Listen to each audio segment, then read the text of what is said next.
ठीक है। Very good morning to all of you. Myself Vikram, PGT accountancy from Surat school Kosli. आज world tree plantation day पे मैं आप लोगों को एक हार्दिक बधाई देता हूँ और रिक्वेस्ट करता हूँ कि आप एक एक पौधा जरूर लगाएं। मैं भी एक पौधा आज लगाऊंगा अपने बच्चों के साथ। 10:30-11 बजे जैसे ही मेरी क्लासेस ओवर होंगी, मैं जाते ही एक प्लांट खरीद कर लेकर आऊंगा, एक उसके लिए पॉट लेकर आऊंगा, उसमें वो प्लांट लगाऊंगा, पिक्चर भी शेयर करूंगा। प्लीज आप लोग भी ये सब करें। चलिए आज की क्लास को कंटिन्यू करते हैं, और आज की क्लास का जो मेन मोटिव रहेगा वो रहेगा कि हम जो हमने एक क्वेश्चन दिया था आपको होमवर्क के लिए, क्वेश्चन नंबर 6, तो उस इलिस्ट्रेशन पार्ट को हम डिस्कस करेंगे। देखेंगे कि उस क्वेश्चन की जनरल एंट्री क्या रहेंगी। उसके बाद कैश बुक कैसे बनाई जाएगी, इस पर हमारा डिस्कशन रहेगा। फिर हम देखेंगे अदर देन कैश कंसिडरेशन का topic. Other than cash consideration का टॉपिक, अगर समय बचा तो उसके प्रैक्टिकल क्वेश्चन यानी कि इलिस्ट्रेशन पर भी हम चर्चा करेंगे। चलिए, accounting for companies issue of share, ये आज हमारा करीब करीब 6th लेक्चर है इसके ऊपर। और टिल नाउ हमने issue of share at par और प्रीमियम की जर्नल एंट्रीज देख ली थी। अब उससे आगे थोड़ा चलते हैं, एक न्यूमेरिकल करके देख लेते हैं issue of share at premium का। ये सब हम लोग कवर कर चुके हैं और आप लोगों ने होप्स सो कि issue of share at premium का इलिस्ट्रेशन कर लिया होगा। फिर भी मैं आप लोगों को एक बार वो इलिस्ट्रेशन डिस्कस कर लेता हूं। और इसमें मैंने आपको कल एक इम्पोर्टेंट बात बताई थी कि 1 नंबर का क्वेश्चन इसमें से जनरली हमसे पूछा जाता है, 1 मार्कर क्वेश्चन। और उस 1 मार्कर क्वेश्चन का मेन मोटिव सिर्फ इतना होता है कि as per section 52 sub section 2 के अकॉर्डिंग बताइए सिक्योरिटी प्रीमियम के क्या क्या पर्पजेज हैं, किस किस पर्पज के लिए इसको यूज किया जा सकता है। तो ये 5-6 पर्पज हमने पढ़े थे। इन पांचों पर्पज को आपको अच्छे तरीके से दोबारा से एक बार देख लेना है। और उसके बाद फिर हमने बताया था कि कैसे हम सिक्योरिटी प्रीमियम का पैसा मांगते हैं। और होमवर्क में इलिस्ट्रेशन 6 और प्रैक्टिकल क्वेश्चन 6 दिया था।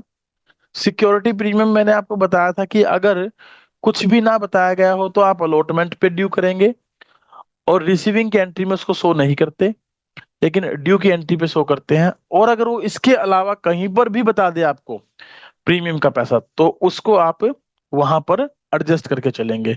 आइए एक बार देखते हैं कि एक नोट के तौर पे इन्होंने जो बात मैंने बोली है वो कैसे दी है।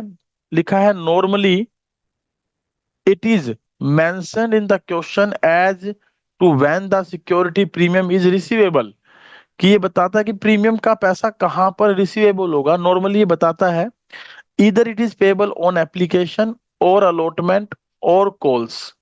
In the absence of any information, it is assumed that ये माना जाता है कि security premium is due along with allotment money, कि जब भी हम allotment money पर जर्नल एंट्री पास करेंगे तो सिक्योरिटी प्रीमियम को वहां पर ड्यू करेंगे, वहां पर इसको ड्यू की एंट्री में शो करेंगे। आइए इलिस्ट्रेशन 6 की जर्नल एंट्रीज पे चर्चा कर लेते हैं। इस क्वेश्चन के बारे में पढ़ लेते हैं। क्या है ये क्वेश्चन? क्वेश्चन को अगर आप देखें तो आपको इसमें स्पष्ट तौर पे दिखाई देता है हैप्पी डेज लिमिटेड एक कंपनी है। जैसे कि हमारे भी हैप्पी डेज चले हुए हैं, जून की हॉलीडेज हमारी हैं, और जून की हॉलीडेज में हम लोग कितने खुश हैं। आप लोग कितने अच्छे से क्लासेस अटेंड कर रहे हैं, हम लोग कितने अच्छे से आपकी क्लासेस ले रहे हैं। तो हैप्पी डेज चले हुए हैं। Was registered with N authorised capital of ₹60 lakh divided in ₹6 lakh equity shares of ₹10 each. तो देखिए यहाँ पर आपको इस बात को पढ़ने से ये बात क्लियर हो गई कि हमारी जो ऑथराइज्ड कैपिटल है वो कितने रुपए की है? 60 लाख रुपए की है। ठीक है, जो कि 6 lakh equity shares of ₹10 each में डिस्ट्रीब्यूटेड है। इस तरीके से हमारी कैपिटल जो है वो कितनी है? 60 लाख रुपए। अगर मुझे ये बैलेंस शीट में प्रेजेंट करना आ जाए तो ऑथराइज्ड कैपिटल मेरी 60 लाख रुपए होगी। उसके बाद कंपनी ने कितने शेयर इशू किए हैं? इसमें से 2 लाख इक्विटी शेयर इशू किए हैं एट अ प्रीमियम ऑफ ₹3 पर शेयर। इट मींस कंपनी एक 10 रुपए का शेयर 3 रुपए प्रीमियम यानी कि 13 रुपए में इशू कर रही है।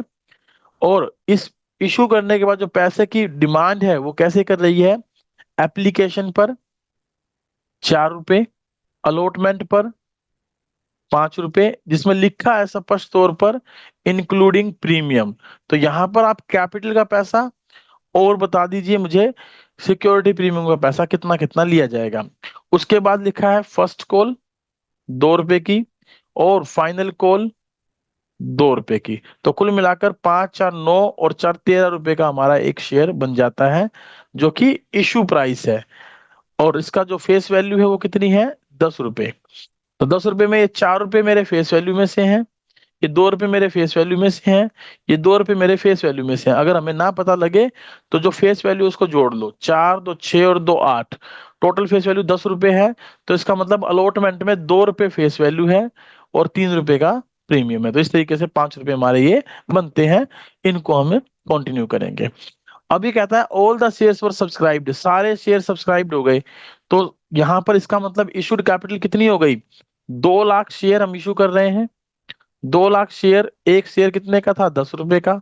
तो इशूड कैपिटल कितनी आ गई, 2 लाख, यानी 2 लाख गुना 10 यानी कि 20 लाख रुपए। तो 20 लाख रुपए हम इशूड कैपिटल शो कर देंगे नोट्स टू अकाउंट में। देखिए ये जितने भी आप क्वेश्चन करें तो उनकी एक बैलेंस शीट जरूर बनाकर देकर उस बैलेंस शीट में शेयर कैपिटल की प्रेजेंटेशन जरूर करें। क्योंकि मैंने आपको बताया कि कंपल्सरीली 4 नंबर का क्वेश्चन एग्जाम में पूछा ही पूछा जाता है, और वो भी प्रेजेंटेशन ऑफ शेयर कैपिटल पर। तो शेयर कैपिटल की प्रेजेंटेशन जब भी आप कोई क्वेश्चन करने बैठते हैं तो उसकी बैलेंस शीट जरूर बनाकर देखें, ताकि आपको वो टॉपिक साथ साथ रिवाइज होता रहे। अब लिखा है आगे, सारे शेयर सब्सक्राइब हो गए और सारा पैसा मिल भी गया। तो मिल गया तो इसका मतलब, अगर मैं बात करूं सब्सक्राइब्ड शेयर कैपिटल की, तो इसका मतलब सब्सक्राइब्ड शेयर कैपिटल कितनी होगी हमारी, उसमें केवल ए पार्ट ही आएगा, बी पार्ट हमारा नहीं आएगा। क्यों नहीं आएगा बी पार्ट, क्योंकि कॉल सिनेरियो तो है ही नहीं और ना ही कोई फोर फीचर है। सिर्फ और सिर्फ ये बताया कि सारे शेयर सब्सक्राइब्ड हो गए, सबसे सारा पैसा मिल गया। तो जितने शेयर आपने इशू किए, 2 लाख, और जितने रुपए का शेयर था सारे मांग लिए। देखिए 4 एप्लीकेशन पर, 5 अलॉटमेंट पर, यानी 5 में से 2 अलॉटमेंट पर, और 2 रुपए फर्स्ट कॉल पर और 2 रुपए फाइनल कॉल पर, टोटल 10 के 10 रुपए आप मांग चुके हो। प्रीमियम हम शामिल करते नहीं है। तो सारे पैसे मांग लिए और सारे मिल भी गए।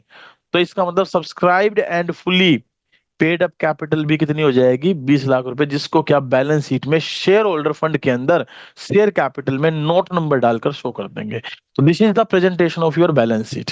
आप इसको करके देखेंगे। दूसरा, इसके बाद एक्सपेंसेस हुए हैं 75,000 के, 75,000 रुपए के, जो कि फुली रिटर्न ऑफ है, जिनको राइट ऑफ करना है अगेंस्ट सिक्योरिटी प्रीमियम। अब सिक्योरिटी प्रीमियम कितना आया है, सिक्योरिटी प्रीमियम आया है 2 लाख शेयर पर 3 रुपए का प्रीमियम है पर शेयर। तो 6 लाख रुपए का मेरे पास प्रीमियम आया है, जिसमें से 75,000 का मुझे issue share expenses right of करने हैं। तो इसकी दो एंट्री हो जाएंगी, पहली तो इशू एक्सपेंसेस पेड करने की, दूसरी इसको राइट ऑफ करने की। तो राइट ऑफ करेंगे तो लिखेंगे securities premium account debit to share issue expenses, और एक्सपेंसेस की पेमेंट करेंगे तो एंट्री होगी share issue expenses account debit to bank. तो इसकी भी दो एंट्री क्लियर हो गई। अब एंट्री बची कितनी, 8, 2 एप्लीकेशन की, 2 अलॉटमेंट की, 2 फर्स्ट कॉल की और 2 फाइनल कॉल की। और as per number of share issued के अकॉर्डिंग अगर हम इसकी एक समरी तैयार कर लें तो उसके बाद इसकी एंट्री पास कर लेंगे। लीजिए मैं समरी बनाकर दे देता हूं आपको। समरी क्या है, देखिए मेरे पास टोटल शेयर है इशूड 2 लाख, और एप्लीकेशन का पैसा मैंने मांगा इस पर कितने रुपए, 4 रुपए। तो यहाँ 8 लाख की दो एंट्री आप सीधी सीधी पास करने वाले हैं। क्या एंट्री पास करने वाले हैं, bank account debit to equity share application 8 lakh रुपए, 8 लाख रुपए। और इस पैसे को आप ट्रांसफर कर देंगे किसमें, equity share application to equity share account capital account के अंदर। तो equity share application to equity share capital account में 8 लाख रुपए आप ट्रांसफर कर देंगे। उसके बाद नेक्स्ट चलिए, 2 लाख शेयर पर हम 5 रुपए के हिसाब से अलॉटमेंट के 10 लाख रुपए मांगेंगे, जिसमें अगर प्रेजेंट किया जाएगा तो 2 लाख पर 2 रुपए के हिसाब से तो मेरी हो जाएगी शेयर कैपिटल, यानी कि 4 लाख रुपए, और 3 रुपए के हिसाब से प्रीमियम बन जाएगा, यानी कि 6 लाख रुपए।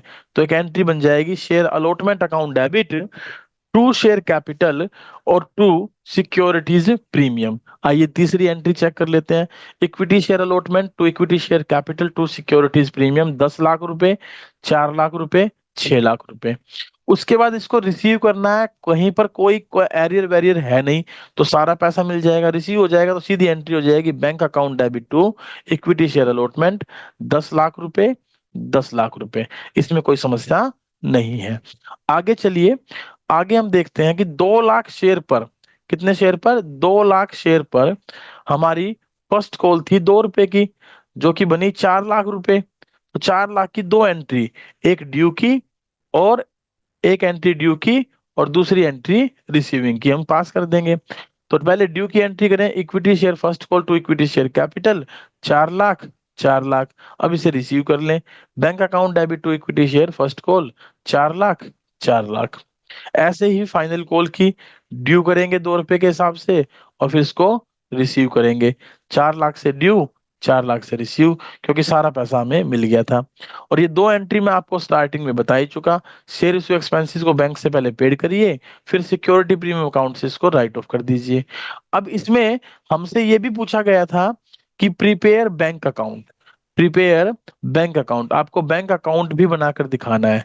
तो बैंक अकाउंट जब आप बनाएंगे तो you will prepare it as a ledger, जैसे कोई लेजर अकाउंट बनाते हैं ना, वैसे आप बैंक अकाउंट बनाएंगे।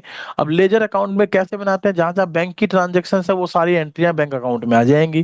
जैसे पहली entry bank to equity share application थी, तो जब बैंक अकाउंट बनेगा तो इसके डेबिट में लिखेंगे to equity share application 8 lakh.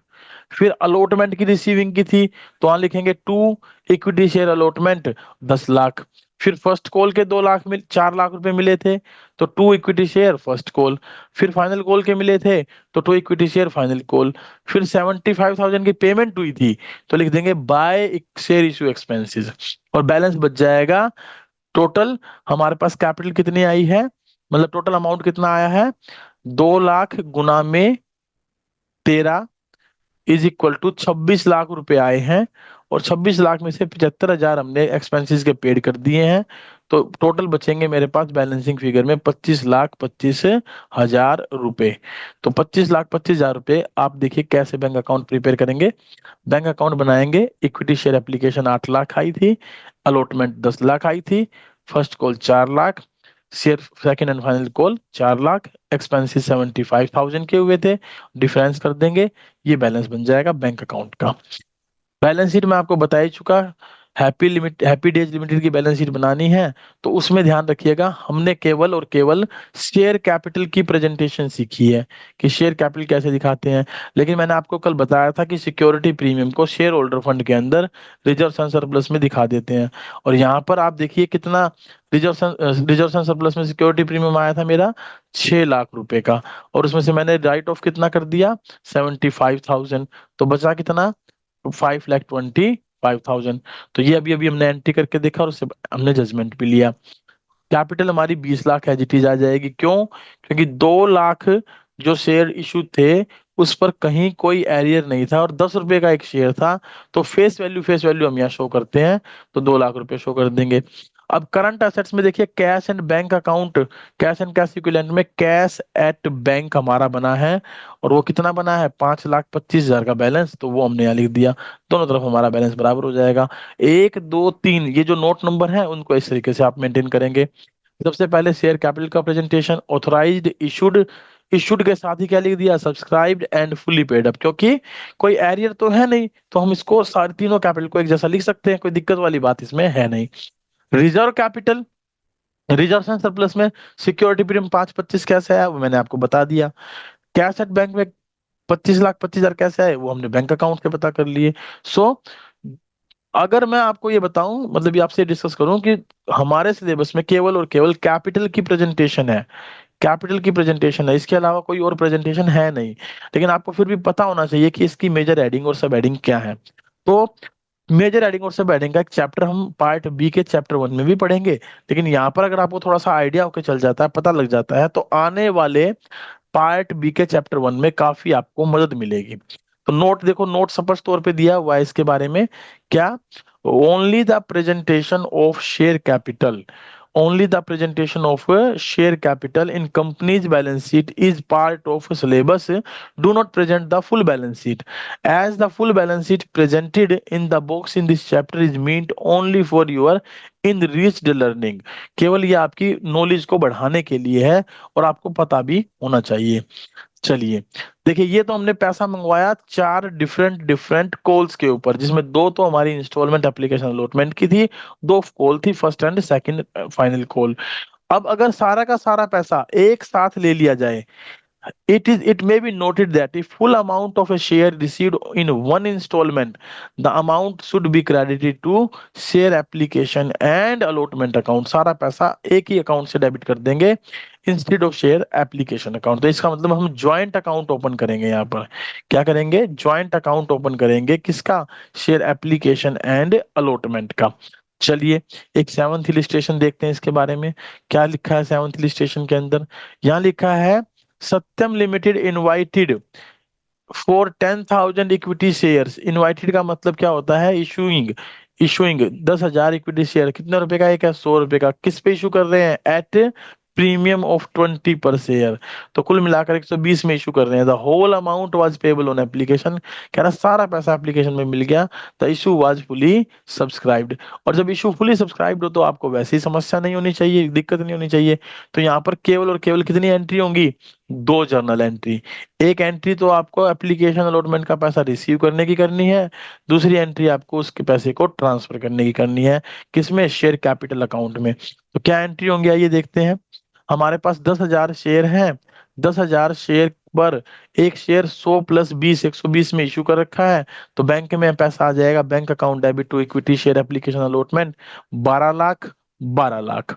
उसके बाद इसी 12 लाख को हमें ट्रांसफर करना है इक्विटी शेयर कैपिटल में और प्रीमियम में। तो कैपिटल का इसमें कितना है? 10 लाख रुपए और प्रीमियम कितना है? 2 लाख। कैसे है? 10,000 शेयर पर 100 रुपए का तो शेयर है, इसलिए 10 लाख रुपए कैपिटल में, और 10,000 शेयर पर 20 रुपए का प्रीमियम है, इसलिए 2 लाख रुपए सिक्योरिटी प्रीमियम में। होप सो कि क्वेश्चन क्लियर हुआ होगा।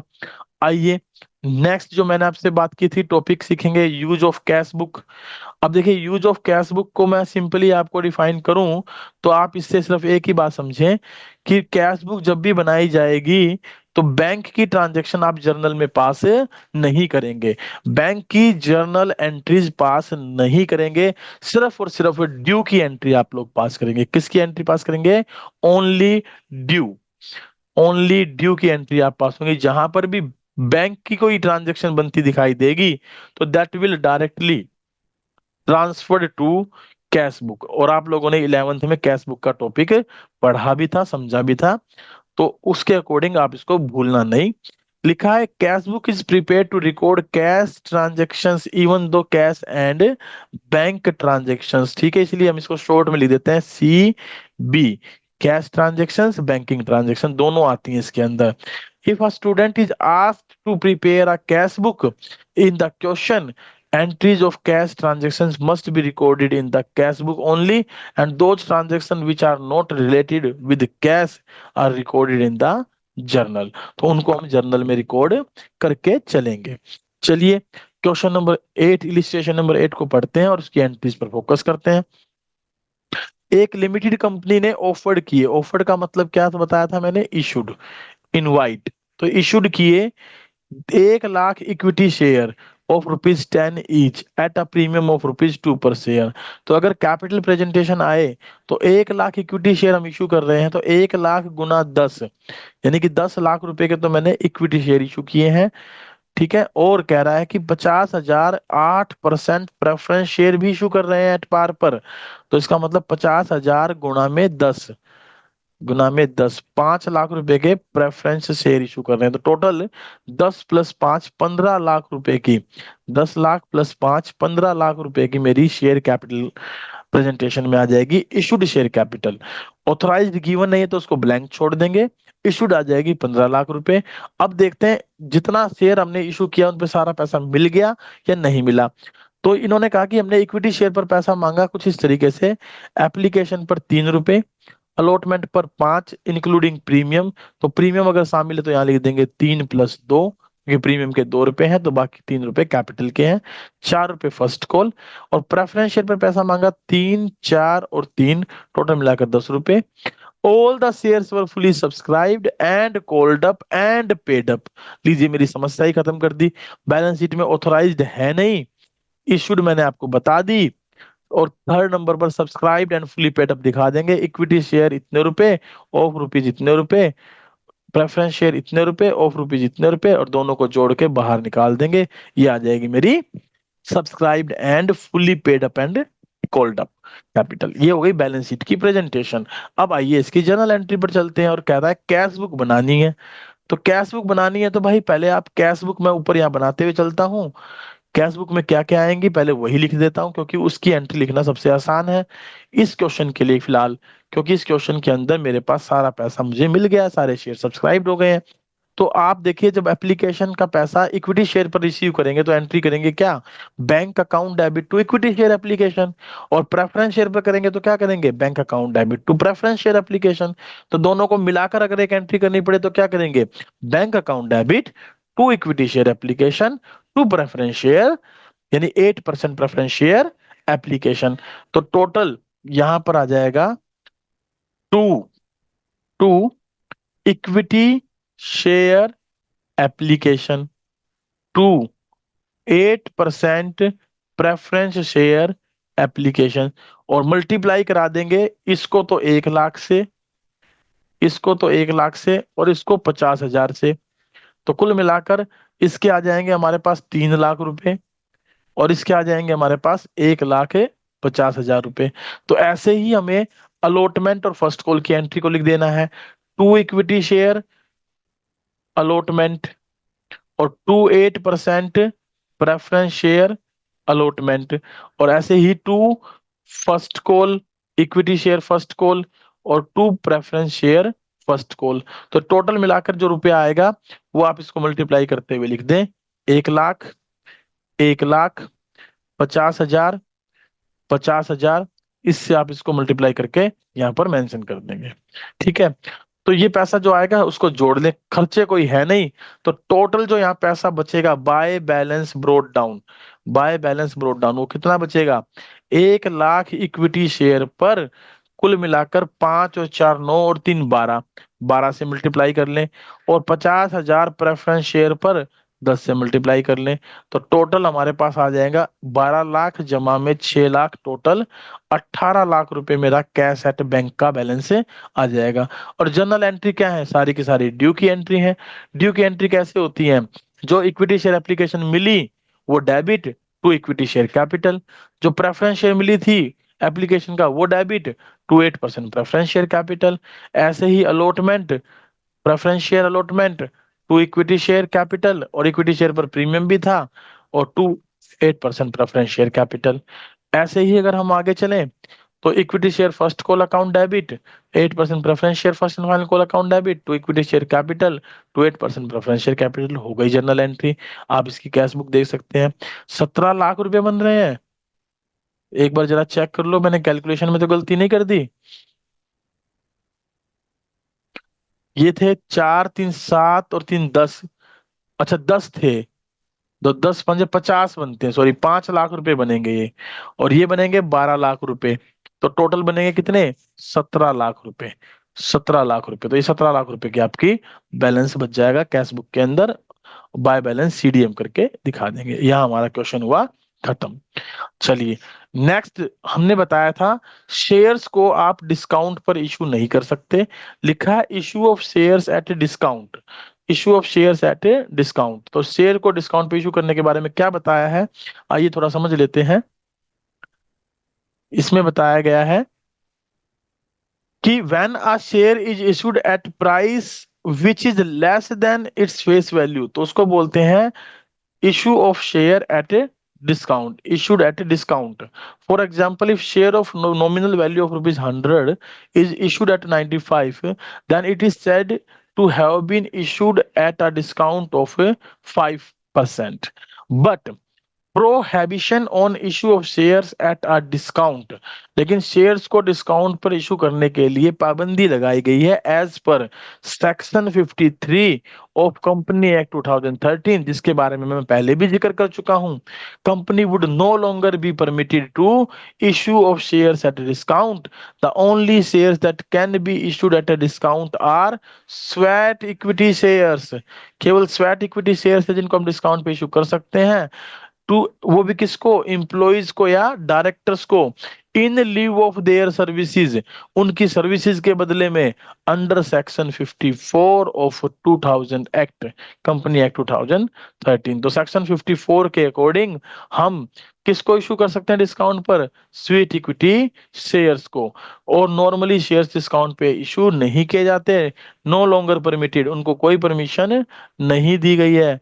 तो ये बात आपको बिल्कुल सोच समझ के याद करके रखनी है, क्योंकि एग्जाम में इस पे क्वेश्चन आता ही आता है। आइए एक क्वेश्चन कर लेते हैं। जब अंडर सब्सक्रिप्शन हो, क्या हो? अंडर सब्सक्रिप्शन हो। और अंडर सब्सक्रिप्शन का केस मैंने आपको बताया था। अंडर सब्सक्रिप्शन का केस क्या समझाया था मैंने, बताइए जरा। अंडर सब्सक्रिप्शन के बारे में मैंने आपको बताया था कि जब आप जितने शेयर इशू करते हैं उससे कम एप्लीकेशन का आना अंडर सब्सक्रिप्शन होता है। लेकिन ध्यान रखिए, वो एटलीस्ट 90% तो जरूर होना चाहिए। एटलीस्ट 90% ऑफ इशूड शेयर जरूर होना चाहिए। अगर वो 90% से कम है तो कंपनी शेयर्स अलॉट नहीं कर सकती। No allotment of shares will be taken place, और सारा पैसा वापिस करना पड़ेगा। चलिए, sometimes number of shares applied by the public is less than the numbers of shares offered or issued or invited by the company, such an issue is said to be under subscription. In such a case accounting entries are made on the basis of number of shares applied for. इसका मतलब है सारा के सारे shares जितने भी हम entry इसमें पास करेंगे वो एज पर द, वो as per the shares applied के हिसाब से करेंगे। यानी अप्लाइड में शेयर्स कितने आए? Less than 100%, less than 100%। तो जितने भी शेयर आए उसी के हिसाब से सारी एंट्री हो जाएंगी। इसी को आप एप्लीकेशन से मल्टीप्लाई कर देंगे, इसी को आप अलॉटमेंट से मल्टीप्लाई कर देंगे, इसी को आप कॉल से मल्टीप्लाई कर देंगे। चलिए इलिस्ट्रेशन नंबर 9 पढ़ते हैं। थोड़ा सा आपको और बेहतर आइडिया मिलेगा कि मैं आपको क्या बताना चाहता हूँ। इलिस्ट्रेशन नंबर 9 के बारे में अगर हम जिक्र करें तो Shiva limited, her her Bhole, issued 2 lakh shares of rupees 10 each at a premium of 10%। यानी 10 रुपए का शेयर 10% प्रीमियम पर इशू कर रहे हैं। तो मतलब 1 रुपया प्रीमियम हम ले रहे हैं तो प्लस 1 करके 11 रुपए में शेयर इशू कर रहे हैं। मार्केट प्राइस ऑफ शेयर हो गया 11 रुपए। आपसे क्वेश्चन ये भी पूछ सकता है, देखो ये क्वेश्चन देकर पूछ ले, बताइए मार्केट प्राइस कितना है। तो भाई 10 प्लस 1 प्रीमियम में जोड़कर बताना है मार्केट प्राइस।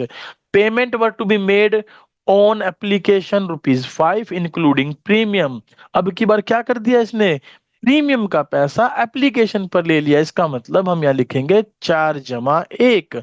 प्रीमियम का पैसा किस पे मिल गया, एप्लीकेशन पे। बिल्कुल, अलॉटमेंट पे कितने मांगे, 4, और फर्स्ट कॉल पर कितने हो गए, 2। तो देखिए 4 रुपया कैपिटल हमने यहाँ ले लिए एप्लीकेशन पर, 4 रुपया अलॉटमेंट पर ले लिए, 2 रुपए कॉल पर, हो गए 10 रुपए कैपिटल के, और 1 रुपया एप्लीकेशन पर प्रीमियम डाला है तो हो गए 11 रुपए। एप्लीकेशन कितनी आई है, 1,80,000 शेयर। चेक करें पहले, क्या ये इशूड शेयर का 90% या उससे ज्यादा है और 100% से कम है। तो चेक करते हैं कि 2 लाख शेयर हमने इशूड किए थे और इसका 90% कितना बनता है, दैट इज 1,80,000 शेयर्स। तो इसका मतलब ये 1,80,000 शेयर के लिए एप्लीकेशन आई है तो कंपनी शेयर इशू कर सकती है। अगर ये इससे थोड़ी ज्यादा भी होती तो भी काम चल जाता, लेकिन 1,80,000 से यदि एक शेयर भी कम होता तो हम शेयर अलॉट नहीं कर पाते, हमें सारा पैसा वापिस करना पड़ता। ऑल मनी कह रहा है कि all money was duly received, जितना भी पैसा हमें मिलना था वो सारा मिल गया। इसके ऊपर नेसेसरी जर्नल एंट्रीज बनाइए और बैलेंस शीट भी बनाकर दिखाइए। अब बैलेंस शीट में बेटा ऑथोराइज्ड कैपिटल तो मेरे पास है नहीं, तो उसको तो ब्लैंक छोड़ दें। इशूड कैपिटल सीधी सीधी दे रखी है, 2 लाख शेयर पर 10 रुपए का 2 लाख गुना 10 यानी 20 लाख।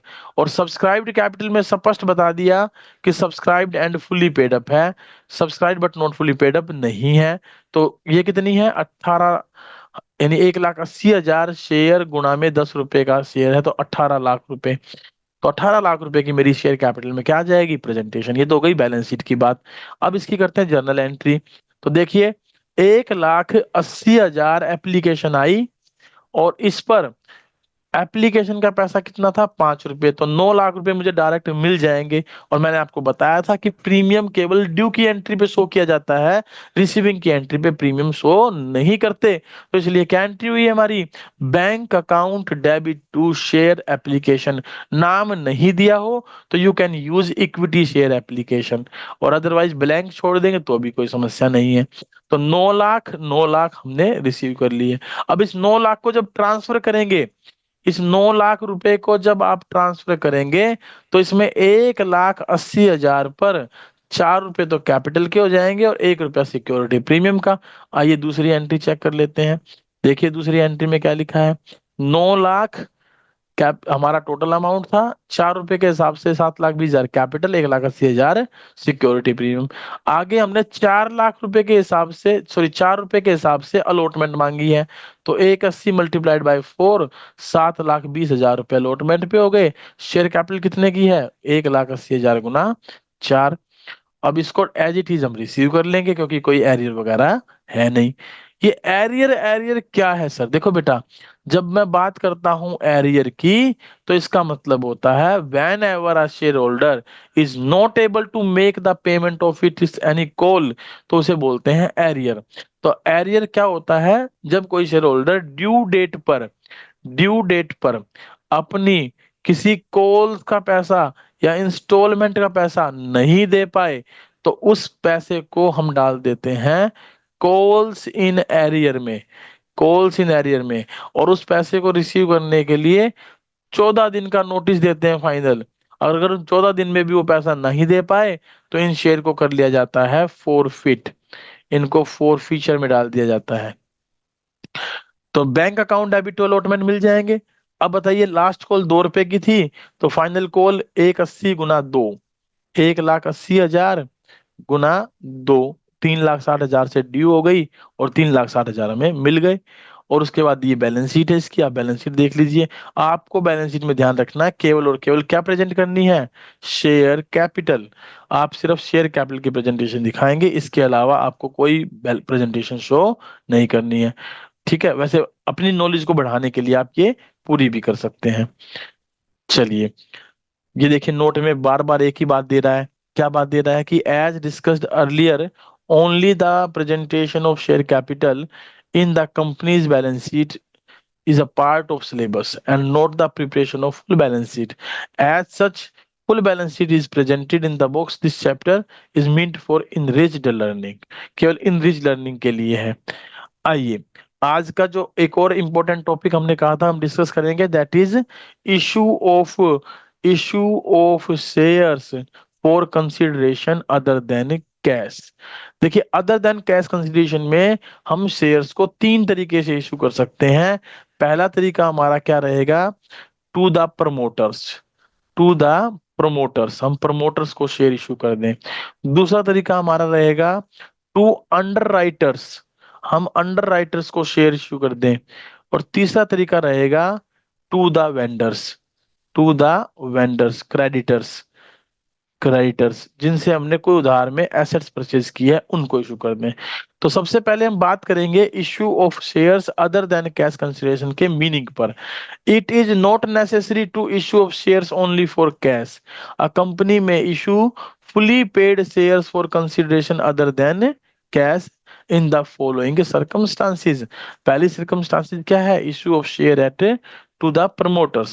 अब देखिए प्रमोटर मैंने आपको बताया था कौन होते हैं, promoters are those person who initiated, who has an initial idea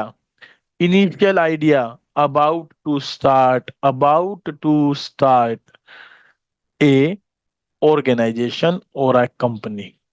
किसी कंपनी को स्टार्ट करने का जो सबसे इनिशियल आइडिया देते हैं उन्हें हम प्रमोटर्स बोलते हैं। तो वो फर्म में अपनी सर्विसेज देते हैं और वो जो सर्विसेज प्रोवाइड करते हैं उन सर्विसेज के बदले में ही हम इनको क्या दे रहे हैं, शेयर्स क्या कर रहे हैं, इशू कर रहे हैं अदर देन कैश कंसिडरेशन पर। जब इनको शेयर इशू करेंगे तो इसको हम प्रिलिमिनरी एक्सपेंसेस के नाम से डेबिट करेंगे, या मैंने इसका एक दूसरा नाम बताया था आपको, इनकॉर्पोरेशन कॉस्ट। तो इनकॉर्पोरेशन कॉस्ट के नाम से डेबिट कर सकते हैं टू प्रमोटर्स। प्रमोटर्स को देने हैं तो प्रमोटर्स को ड्यू कर दीजिए। अब प्रमोटर्स को इनके बदले में आप शेयर इशू कर दीजिए, promoters account debit to share capital. और जो इस प्रकार से शेयर इशू किए जाएंगे तो वो कौन सी कैटेगरी में शो होंगे? Subscribed and fully paid up. Subscribed and fully paid up category में दिखाए जाएंगे। चलिए आगे चलते हैं। नंबर 2, हम अंडर राइटर्स को शेयर इशू कर सकते हैं। अंडर राइटर्स को कैसे शेयर इशू किए जाते हैं? देखिए होते क्या है, पहले तो अंडर राइटर का मतलब समझेंगे। Who are the underwriters? जब हम अंडर राइटर्स की बात करते हैं तो बेटा underwriters are those person or the guarantors. और द गारंटर्स ये क्या होते हैं? गारंटर होते हैं। किस चीज के गारंटर होते हैं? कि यदि आपकी कंपनी ने 90% से कम सब्सक्रिप्शन लिया तो उसको मिनिमम 90% करने के लिए ये अंडर राइटर्स आपके बचे हुए सारे शेयर परचेज कर लेंगे, जिससे कि आपकी कंपनी क्या कर पाए? शेयर्स अलोट कर पाए, क्योंकि मिनिमम सब्सक्रिप्शन की कंडीशन पूरी होगी तो शेयर इशू किए जाएंगे। तो वो क्या कर लेंगे? इससे शेयर से अलॉट कर पाएंगे जब अंडरराइटर्स उनके सारे शेयर को खरीद लेंगे। और इसके बदले में हम, यानी कि कंपनी क्या पेड करेगी उसे? कमीशन पेड करेगी। क्या पेड करेगी? कमीशन पेड करेगी। और जो कमीशन दिया जाएगा उसके लिए हम कैश ना देकर क्या दे देंगे? शेयर्स इशू कर देंगे, इशू ऑफ शेयर्स कर देंगे। तो इसे ही बोलेंगे क्या? Issue of shares other than cash consideration to the underwriters. आइए अब इसको पढ़ लेते हैं। Underwriting is an agreement entered into before the issue is brought before the public। यानी कि पब्लिक को शेयर इशू करने से पहले अंडरराइटर्स एक एग्रीमेंट बना लेते हैं कंपनी के साथ।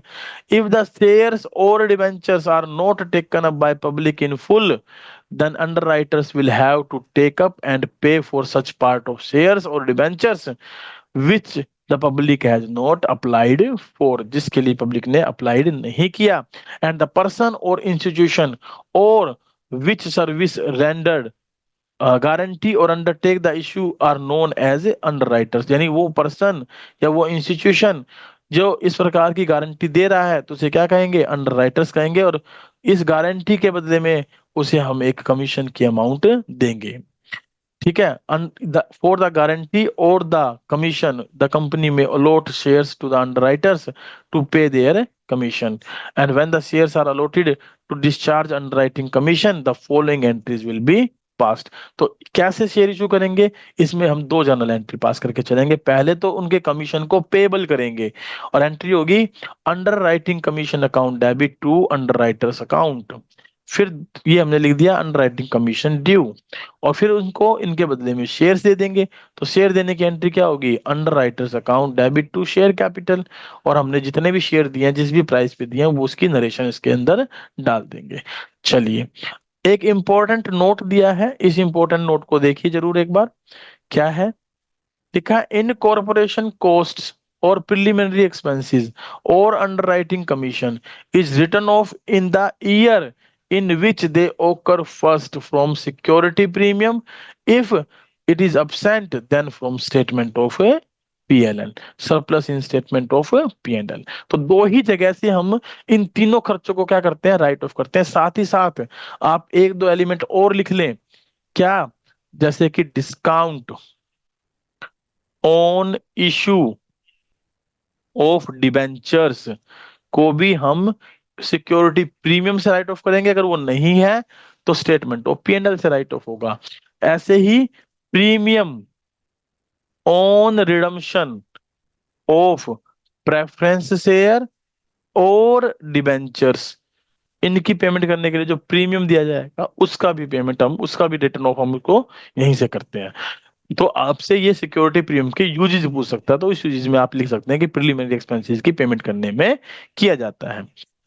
Third one, issue of shares to vendor. Issue of shares to vendor, देखिए जो वेंडर होते हैं वो कौन होते हैं? बेसिकली वेंडर होते हैं हमारे क्रेडिटर्स, यानी कि जिनसे हम कोई एसेट वगैरह परचेज करते हैं या जिनसे हम कोई गुड्स वगैरह परचेज करते हैं, तो उन लोगों को कैश में पेमेंट ना करके हम शेयर्स इशू कर देते हैं, तो उसे बोलते हैं issue of shares other than cash consideration.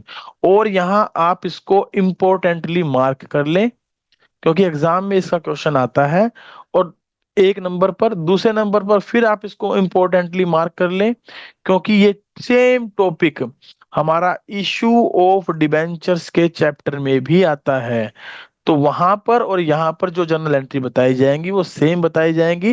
Difference will be only, difference जो होगा वो क्या होगा कि जहां पर आप शेयर कैपिटल वर्ड यूज कर रहे हैं वहां पर आप डिबेंचर यूज कर लेंगे, और जहां पर आप डिबेंचर्स वर्ड यूज कर रहे हैं वहां पर आप शेयर कैपिटल का यूज कर लेंगे। That's all. इसके अलावा इसमें कोई डिफरेंस नहीं है। तो लिखा है समटाइम्स, कभी कभी, समटाइम्स कभी कभी, a company purchases some assets instead of making the payment to the vendor in the form of cash, it issues fully paid shares to the vendors. Following journal entries are made for this purpose. और इस purpose के लिए ये journal entry हम पास करते हैं। लेकिन ये जर्नल एंट्री आपको खुद से पढ़नी है, मैं आपको इसे अपने तरीके से समझाऊंगा। आप उन पॉइंट्स को, उन स्टेप्स को नोट कर लें कि आपको जब इस तरीके का क्वेश्चन करना है तो किन किन स्टेप्स को फॉलो करना है। सबसे पहला स्टेप जो आप फॉलो करेंगे, स्टेप नंबर 1 जो आपको फॉलो करना है, क्या है वो? कि find out, find out difference of sundry assets, जितनी भी आपने एसेट्स खरीदी हैं, from vendor to its liabilities, to its liabilities. Suppose मैंने एक वेंडर से 10 लाख रुपए की तो एसेट्स खरीद ली और उसकी 2 लाख रुपए की लाइबिलिटीज थी, तो मेरा जो डिफरेंस आया वो कितना आया? 8 लाख रुपए। तो आप इसको रिकॉग्नाइज कर पा रहे हो?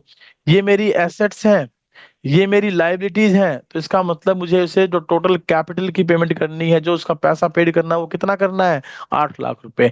एज पर अकाउंटिंग इक्वेशन मैं ये जरूर चेक करूंगा, मैं ये जरूर चेक करूंगा क्या कि परचेज कंसिडरेशन जो मैं उसको दे रहा हूं वो कितना दे रहा हूं, और उसका एक्चुअल में परचेज कंसिडरेशन जो अमाउंट वो मांग रहा है वो कितना बन रहा है। तो स्टेप नंबर 1 में मैं ये चेक करूंगा कि एक्चुअल में उसका जो पैसा बनता है देना वो मुझे कितना बनता है। और स्टेप नंबर 2 में मैं इसका कंपैरिजन कर लूंगा, इसका कंपैरिजन कर लूंगा किसके साथ? The actual, the actual purchase consideration, the actual purchase consideration जो मैं एक्चुअल में उसे पेड करने वाला हूं उसके साथ। जैसे कि एग्जाम्पल के तौर पर मान लीजिए उसको मुझे देने कितने हैं?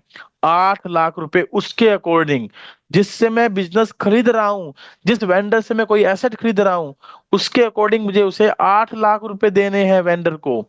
लेकिन एक्चुअल में मैं उसे परचेज कंसिडरेशन के तौर पर दे रहा हूं 8 लाख रुपए ही।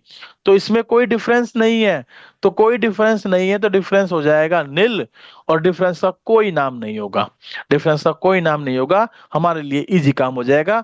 अगर किसी का बिजनेस आप खरीद रहे हो और वो 8 लाख का बनता है और 8 लाख रुपए ही दे रहे हो, तो बड़ी नॉर्मल नॉर्मल एंट्री हो जाएंगी।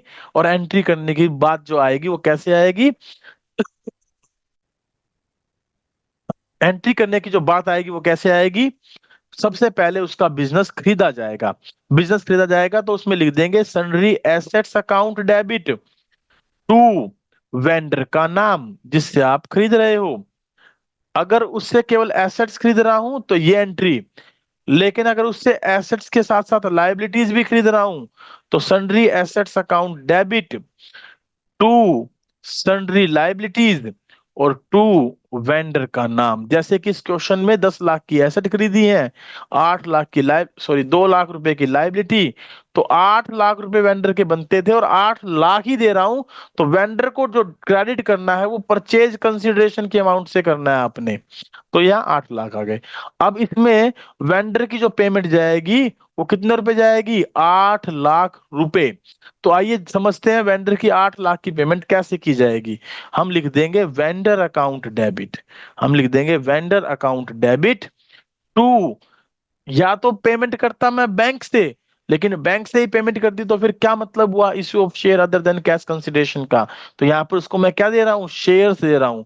तो सिंपली लिख दूंगा शेयर कैपिटल, या फिर मैं लिख दूंगा vendor account debit, vendor account debit to share capital to security premium.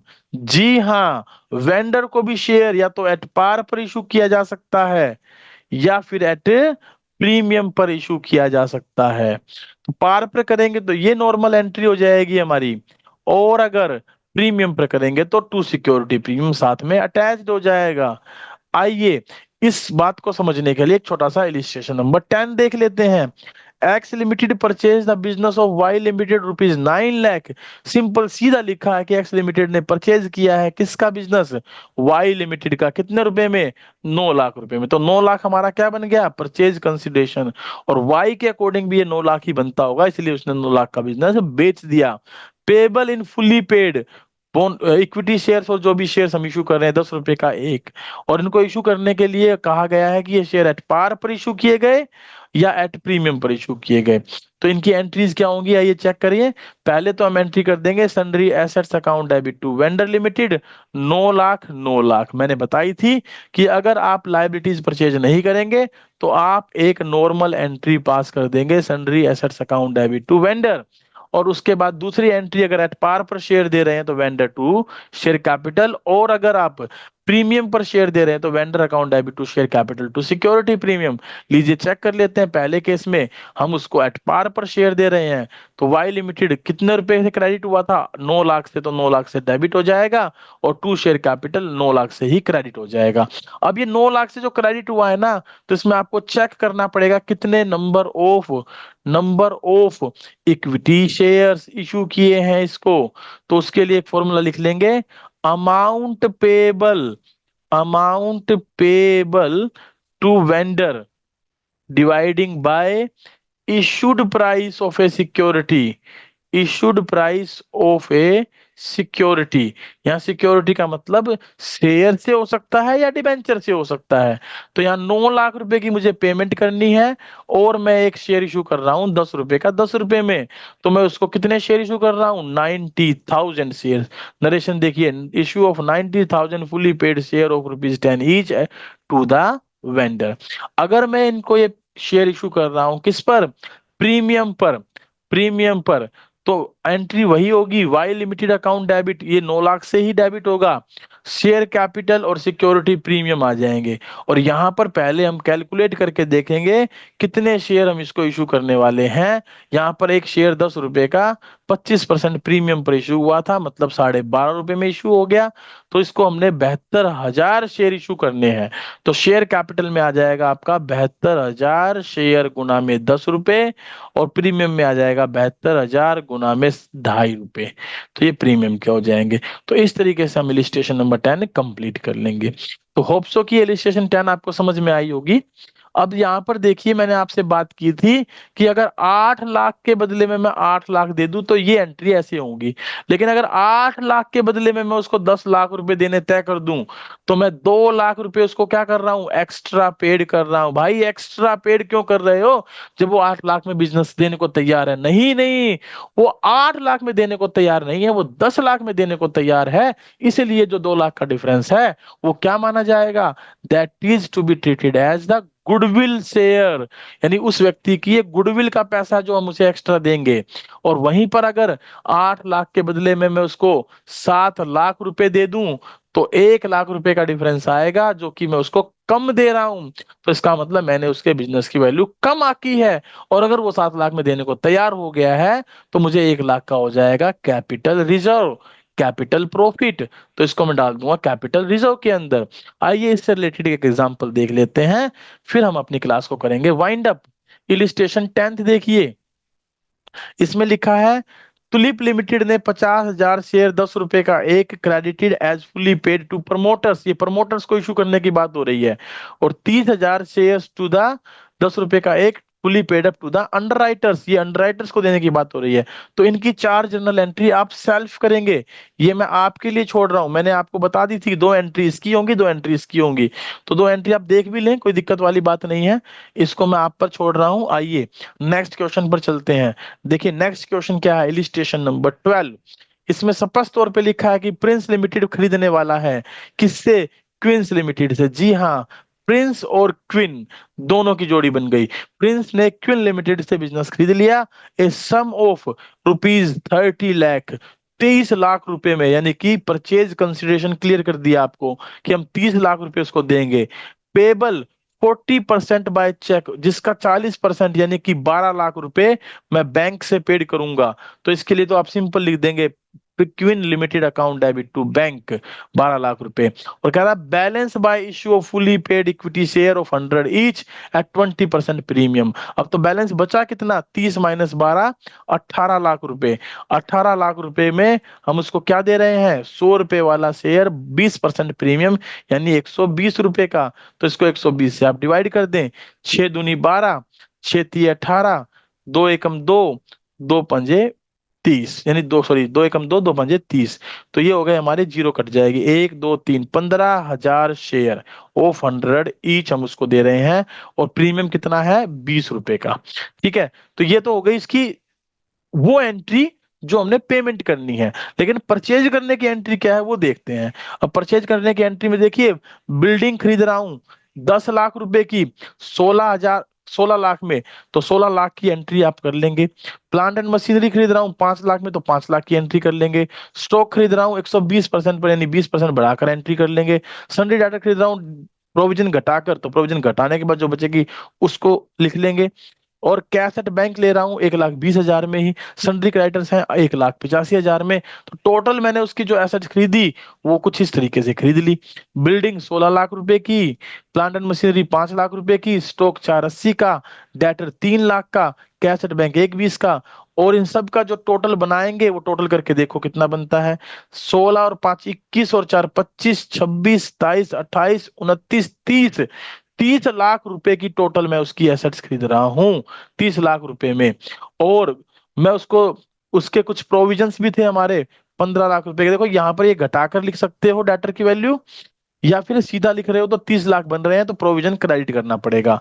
Creditors कितने के खरीद रहा हूं, 1,85,000 के, तो टोटल मिलाकर 2 लाख रुपए की मैं उसकी लाइबिलिटीज ले रहा हूं। तो 30 लाख की एसेट, 2 लाख की लाइबिलिटी, तो डिफरेंस बन गया कितना, 28 लाख रुपए का। ये हमने चेक कर लिया, और बदले में दे कितने रहे हैं, 30 लाख रुपए। तो जो डिफरेंस है वो 2 लाख रुपए एक्स्ट्रा है, मैंने बताया था वो गुडविल का पैसा हम उसको देंगे। तो गुडविल बैलेंसिंग फिगर में ऐसे शो करके चलेंगे। उसके बाद क्या है, उसके बाद तो बस पेमेंट है।